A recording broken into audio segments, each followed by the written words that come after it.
안녕하세요. 저는 대구차병원 산부인과 임수연입니다. 부모가 되고 싶은 마음, 난임 환자분들이라면 누구나 가지고 있는 절실한 마음일 텐데요. 대구차병원에 찾아오시기까지 각자의 간절한 사연들을 다 같이 공감하며 위로와 응원이 될 수 있도록 대구차병원 난임 팟캐스트 두 번째 시간을 시작하도록 하겠습니다. 안녕하세요. 안녕하세요. 반갑습니다. 진료실에서 보다가 여기서 보니까 더 반갑습니다. 네, 저도요. 먼저 임신 축하드려요. 네. 먼저 본인 소개 한 번만 부탁드리겠습니다. 안녕하세요. 저는 결혼 5년 차에 난임 판정을 받고 인공수정 1회, 그다음에 시험관 1회에 임신이 돼서 첫째를 작년에 출산을 하고 올해 다시 둘째를 시도해서 임신이 된 상태입니다. 예, 너무 축하드립니다. 먼저 우리가 임신까지 가는 과정을 들어보기 전에 나는 임신을 위해서 여기까지 해봤다 하는 게 있을까요? 특별하게는 없었던 것 같고, 근데 한약도 먹어보고 또 여기 병원에 오기 전에 그 다른 난임병원에 가서 그 배란 초음파를 보면서 그 임신 시도를 했었거든요. 한 5회 정도 하고 나서 이렇게 선생님이 이제는 인공수정이나 시험관 같은 시술로 넘어가야 된다라고 했는데 조금 그때 겁이 나서 시도를 못하고 있다가 차병원에 온 경우입니다. 네. 차병원은 어떻게 알고 오시게 되셨어요? 자궁경부암 검사를 맞으러 갔는데 검사하러 갔는데 거기 의사 선생님이 아직도 임신이 안 됐냐면서 왜 그 노력을 안 하냐고 말씀을 하시더라고요. 그러고 전 노력하고 있다고 하니까 그 선생님이 임신이 이 정도로 안 되면은 난임병원에 가보는 게 맞다고 이렇게 얘기를 해주셨어요. 그러면서 집 가까운 차병원에 가보라. 그래서 예. 그래서 처음에 그 선생님이 말할 때는 어떻게 그렇게 너무 쉽게 얘기하지?라고 너무 속상했었거든요. 막상 이 과정을 지나 보니까 어떻게 보면 진짜 당연히 제가 왔었어야 되는 거라는 생각이 들더라고요. 해보니까. 처음 그런 얘기 들었을 때는 굉장히 서운했을 것 같아요. 나는 나름 노력을 하고 있는데 네. 왜 이렇게 준비 안 하는 것처럼 네, 보였을까? 맞아요. 정말 서운하더라고요. 그래서 집에 가서 조금 울고 남편한테 얘기하고 근데 그 얘기를 듣고 확실하게 좀 결심이 선 거는 맞는 것 같아요. 매달 임신이 가능한 상태라고 생각하고 이번에 임신이 되지 않았을까 이렇게 기대하고 근데 또 막상 생리가 시작하면 또 실망하고 계속 그게 반복이었던 것 같아요. 그 긴 시간 동안. 처음 난임 병원 와서 진료를 보시고 검사하면서 어떤 생각이 드셨어요? 저는 결심이 서기까지만 어려웠지 난임병원에 오고 나서 선생님 만나고 나서는 아무 걱정이 없고 천천히 진행했던 것 같아요. 근종이 있었어요, 그렇죠? 아, 그래서 제가 첫 진료 볼 때 기억이 근종이 하나 큰 게 있었는데 그거에 대한 걱정을 조금 하셨던 걸 기억을 네, 해요, 맞습니다. 그렇죠? 근종 때문에 임신이 되진 않겠다라고 생각은 했었는데 어쨌거나 이제 걱정을 많이 하고 있는 상태여서 이제 그런 것들도 우리가 서로 상의하고 또 이제 난임 검사를 통해서 나팔관 조영술이나 정액 검사 이런 것들을 하면서 특별한 이유는 없었어요, 그렇죠? 네네 맞아요. 검사했을 때 부부가 이상이 없다고 하니까 맞아요. 정말 다행이기도 하고 네네. 한편으로는 또 걱정이 되기도 네. 하고 그렇죠. 주변에서 반응은 어떠셨어요? 남편분이나 부모님들은? 사실 그때는 제가 이미 너무 예민해진 상태여서 주변에서는 저한테 말을 크게 못했던 것 같아요. 근데 마음속으로 다들 그냥 응원을 해주는 분위기였던 것 같아요. 맞아요. 주변에서 응원해 주는 게 굉장히 중요한 것 같아요. 내가 낙심하고 있을 때 또 옆에서 할 수 있다 응원해 주는 것 자체만으로도 이제 기분도 많이 좋아지고 네네. 그리고 용기도 생기고 확신도 생기고 그런 네. 것 같습니다. 어쨌든 원인 불명이었지만 임신이 잘 안 됐고 그 다음 과정에서 인공수정, 시험관 그렇게 진행하셨어요. 시험관 하시면서 어떠셨어요? 많이 힘드셨죠? 근데 사실 저는 이것도 좀 긍정적인 게 그전에는 막연하게 제가 임신을 준비를 했어야 됐다면은 시험관은 뭔가 주사를 맞고 내가 약을 먹으면은 그래 좀 더 그 임신에 가까워질 수 있다는 생각에 뭔가 이렇게 퀘스트 하듯이 할 수 있겠더라고요.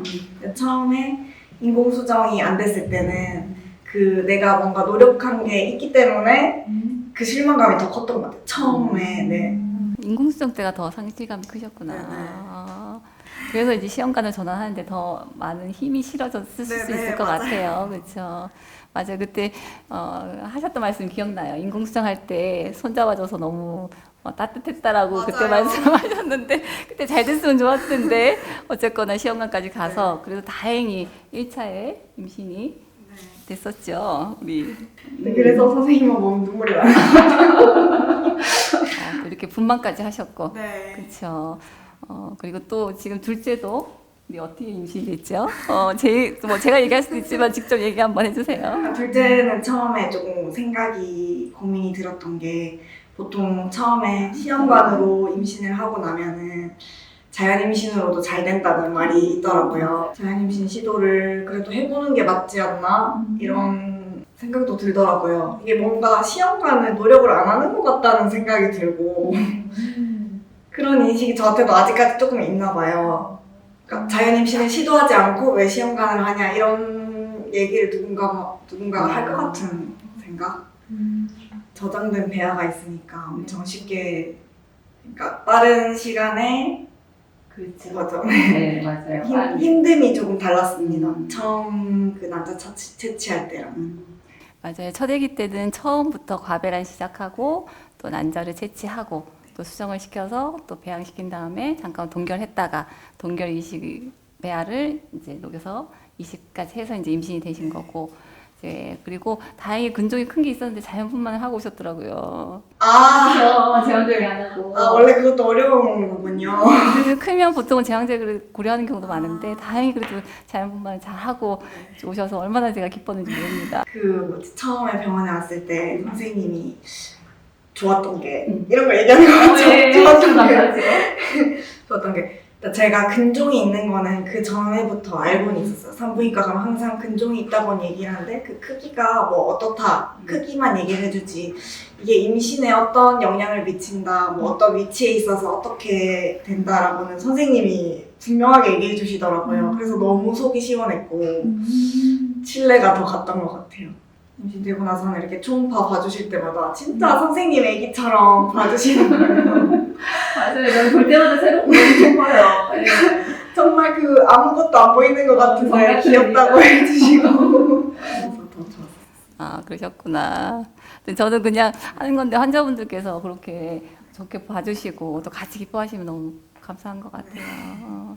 저도 이제 첫 아기 이제 우리가 보통 졸업이라 하잖아요. 첫 아기 임신하고 졸업할 때 남편분하고 같이 오셨잖아요. 저 아직도 기억이 나요. 그래서 남편분께서 이제 저한테 해주셨던 얘기가 환자분들을 많이 보고 바쁘실 텐데 항상 진료 보실 때 쳐내지 않는 우리가 이렇게 환자를 네. 빨리빨리 보려고 막 잠깐 진료하고 이제 나가시라고 이렇게 그런 경우가 가끔 있잖아요. 근데 그런 느낌을 한 번도 받은 적이 없어서 너무 감사하다 그런 말씀을 들었을 때 오히려 제가 내가 바쁠 때 그러면 안 되겠구나 다시 다짐하게 되는 그런 이제 말씀인 것 같아서 아직도 기억이 나요. 그래서 요즘에도 가끔 생각이 나요. 바쁠 때는 이러면 안 된다.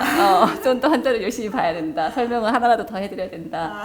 그래서 그 말씀이 오히려 저한테는 계속 진료를 충실하게 할 수 있는 계기가 된 것 같아요. 저희 남편 너무 좋아하겠는데요. 감사합니다. 근데 진짜 너무 그렇게 진심으로 해주셔서 해주셨어요 선생님이. 그래요. 혹시 또 이렇게 했더니 잘 되더라. 혹시 뭐 이런 비결이나 지금 진료를 보고 계신 분들한테 꼭 한번 해주고 싶다 이런 말씀 있으면 마지막으로 부탁드릴게요. 제가 부부가 정상이라고는 했는데 정상이라고 했고 난자 채취를 했을 때 제가 되게 많이 나왔었잖아요. 15개 정도 나왔었는데 최종으로 수정대에서 남은 게 3개밖에 없었잖아요. 그게 좀 저는 이제까지 임신이 안 된 것의 원인이 아닐까라는 생각이 들거든요. 근데 그런 거는 솔직히 난임병원 와서 시도해보기 전에는 알 수 없는 거잖아요. 그러니까 언젠가는 임신이 됐겠지만 내가 그거를 그동안 기다릴 수 있을까? 기다릴 수 있었을까?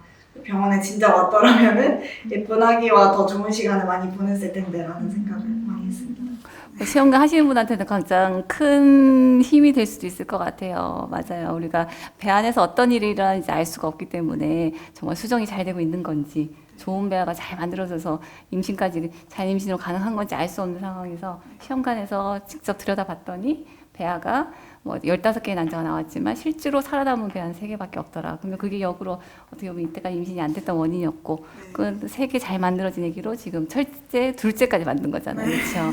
그런 거 보면 어쨌거나 난임 기간은 길었지만 또 준비하고 나서 시작하고 나서는 빨리 임신이 되는 케이스니까 지금 배아 하나 남아 있어요. 비슷한 배아. 셋째 계획 있으십니까? 그때 진짜 생각 없었는데 네. 선생님 말씀 듣고 그래요. 제가 아들이 셋이라서 아들 한 번 더 시도해 보세요. 둘째도 자연분만하시고 네. 나머지 배 하나도 잘 보관해놨다가 네. 응원합니다. 네. 바쁘실 텐데 어려운 자리 내주셔서 너무 감사드리고 그리고 너무나 진솔한 말씀으로 또 많은 난임 환자분들한테 큰 힘이 될 수 있는 말씀을 많이 해주신 것 같아서 너무 감사합니다. 은혜를 갚아야 돼. 난임 경험자들과 함께 만들어가는 대구 차병원 난임 팟캐스트. 저희 방송은 난임 경험자분들께서 보내주시는 사연과 궁금증으로 진행되는 방송입니다. 메일 또는 영상 댓글에 평소 궁금하시거나 고민 등의 사연을 적어주시면 사연을 보고 함께 고민하고 해결하는 시간을 가지도록 하겠습니다. 앞으로도 많은 관심 부탁드립니다. 그럼 저는 다음 주 이 시간에 또 찾아뵙겠습니다. 감사합니다.